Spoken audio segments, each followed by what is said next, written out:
Hey loves, it's Britt, and in this video I'm talking about the Sun square to Neptune in Synastry. So, this aspect, there is a lot here to unpack. This is one that I would definitely consider a red flag.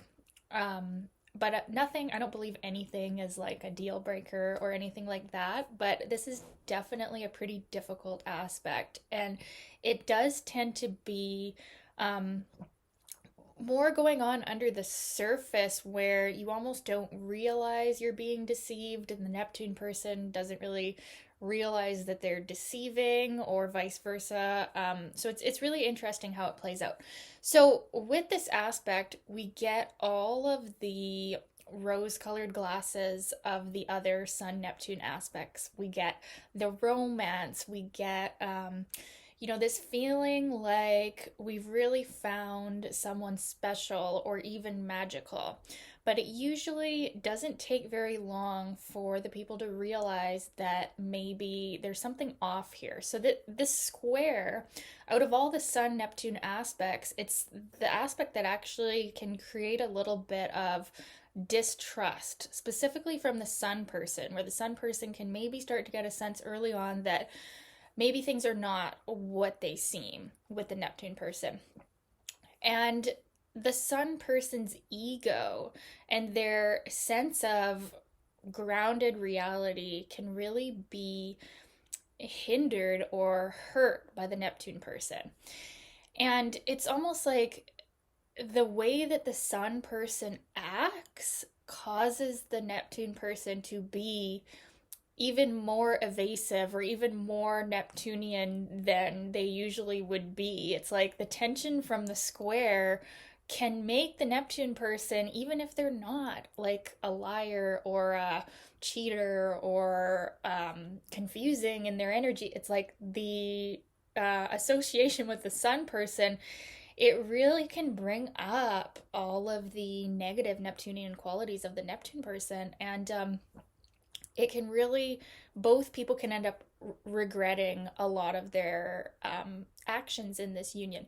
Now, like I said, no one aspect alone is a destroyer of relationship. You could have this aspect coexisting with other really nice aspects, and it can be okay, but it's still it's showing a challenge here, and it's showing that the Neptune person can have a negative effect on the Sun person's confidence and ego and direction in life.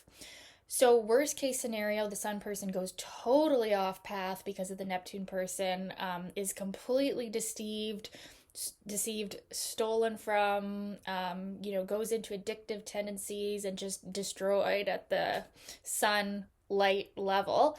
Now, that's going to be more rare.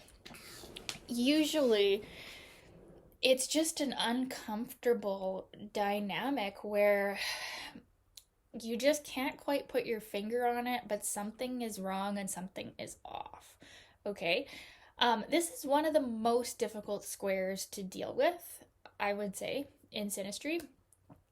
Especially if it's showing up with other squares, this one, yeah, it can be really tough. And it does tend to usually show up more in a relationship that's more transitional, and it could even be like a contracted karmic type of relationship where, yeah, it's like you were sent to each other's lives to wake up and learn something significant. And the Neptune person is really given an opportunity to act in integrity, which for some reason the Sun person makes it very difficult for them to do that, which is it's very interesting. So, and like the Sun person is learning a lot about standing up for themselves and what they want, and also having accurate, truthful perceptions. The Neptune person may seem like all that, or seem like this mystical, magical, ethereal being, but deep down, the Sun person knows that maybe that's not true, or even if it is true, that they're just simply not right for each other in this lifetime. And so this aspect can show up when there's a need to learn to let go of each other. Like I said with the Sun conjunct Neptune video that I did yesterday, the karma can really be that, we have this deep soul tie with someone and it feels very telepathic. It feels very spiritual. This one also feels like that. It feels very like we have this spiritual soul connection. But it could be a karmic connection that we are meant to learn some lesson for, and it's maybe just meant to be a transitional relationship. So that can be kind of the theme that we see with this square, is that it's more of a lesson rather than a long-term relationship. Now, if it is a long-term relationship, you just need to be conscious of that Neptunian fog that's happening here, because it's kind of like a drug. Like when you're on Neptune, you are on something, and you just need to be conscious that you might act in ways that are not how you would usually act. There's even a very like scandalous energy about Neptune. Like you might get caught in some kind of indiscretion, or like, it reminds me of like this square is like a nip slip or something. Like it's just very like indecent, or like you just need to be aware with this aspect that those kind of scenarios, like you might act in ways you normally wouldn't with a Sun Neptune square.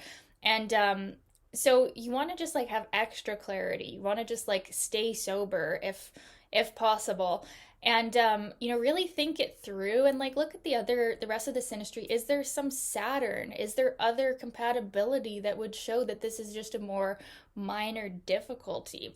And the Neptune person really needs to be conscious of bringing building up the Sun person, rather than vaguely tearing them down, or just like by their uncertain actions or their evasive actions actually hurting the Sun person. The Neptune person really needs to make the choice to act in integrity towards the Sun person, and view the Sun person, even if their ego expression is kind of different than the Neptune person's Neptunian energy. They have to really learn to like respect the Sun person for what they are, and not trying to change them, not try to make them into something else that they feel is more compatible with them. And if they truly know that the Sun person is not the type of person that they feel is their dream, they need to be honest with that person up front. And the Sun person needs to really have that reality check too, of like, oh, I need to look at what the Neptune person is actually doing, what their actions are, and allow myself to see the truth, right? And so if you can really just like say a prayer to higher power or God, source, soul, whatever you're spiritually connected to, that you can see this situation accurately and truthfully, and see it for what it is, and just pray for the highest good of everybody involved in this relationship, it can work out. And the valuable karmic lesson that you're here to learn can be learned. And it's so that got kind of deep, but it's definitely like one of those aspects that when I see it, there's certain ones like this one, Sun or Moon square Uranus. Like there's just certain aspects that it's like, ooh, this might be a transitional relationship. Both people might get hurt. Like these are just potential realities, right? And so for this one, it's like a dissolution of our identity. Like you can really lose yourself in this relationship. And so you just want to stay grounded, stay clear, and then, you can have the benefits of this Neptune contact, like that feeling of connection and spiritual connection and telepathic connection and karmic connection. This is the kind of person that, maybe in another lifetime, someone has done something, probably the Neptune person, to hinder the Sun's confidence and ego and identity. And if the Neptune person can really be conscious of that, they can use this awareness in this lifetime to build them up, right? And that's not going to come naturally with the square, because it's like unconsciously, like the energy of the square, it's like the opposite happens. So if you can become conscious and build each other up, it can be a really powerful spiritual bond. And it shows a karmic bond, it shows a soulmate bond. It's just one of the more difficult energies to deal with. It's the most difficult of the Sun Neptune aspects for sure. just because the energy of the square, it just creates so much tension between the ego and the Neptunian, dreamer, escapist energy of the Neptune person and the Sun person's ego. It's just a very difficult aspect to resolve, but it definitely is resolvable. And like, some people might have natal Sun square to Neptune, so they're already pretty comfortable with that energy, then that's going to play out differently. So you want to look at that as well. And then you want to look at the composite chart. How does this translate? Is there, more favorable aspects in the composite chart? Because this square in the composite chart is one of the most difficult squares too to have in the composite chart. So yeah, I hope this was helpful, you guys. I hope it wasn't too negative. I don't like to be negative. I really do believe there's no insurmountable aspects, but also I do believe there are red flag aspects that we just need to call out to not protect ourselves, because I'm not like, I don't think you need to be protected. It's like you just need awareness, right? You just need to be aware of what is potentially going on or not going on in a relationship. So yeah, I'd love to know your experience of this aspect. Was it like this? Was it not like this? Let me know in the comments, you guys, and thanks for your requests. Keep them coming, and we'll talk soon. Thanks for watching. Bye.